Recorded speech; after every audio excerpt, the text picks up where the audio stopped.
In today's Your Healthy Family, we're talking coronavirus. Dr. Michelle Barron's an infectious disease expert with UC Health.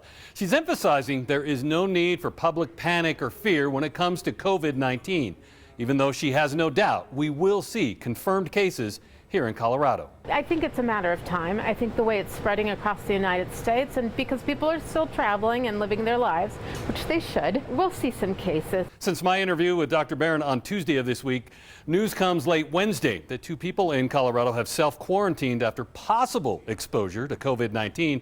Dr. Barron also feels the early estimates of a 2 or 3.5% mortality rate for coronavirus will eventually come down as we learn more. And I think what it doesn't really take into account for is all the people that weren't tested, that were asymptomatic and didn't necessarily have a test done at that time. So the information that's out there is a basic number of this is how many people we tested, this is how many died, but doesn't account for all the people that weren't tested and didn't die. And so I think that number is probably overinflated. Certainly when you look at the data out of the cruise ship, which is maybe more of a world real life, and that everybody got tested, everybody was monitored, and you could really see how many people died in those groups.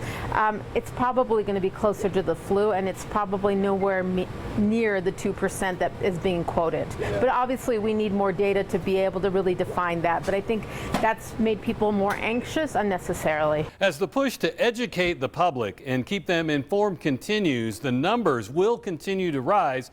And Dr. Barron expects that public perception will eventually calm. I don't want to minimize the people that have been affected by this new virus, but there will become a point where we're going to treat this like we do cold and flu. Flu is common. Everybody knows somebody that's had the flu. And the reality is that flu still kills anywhere from 20 to 27,000 people in the United States every year.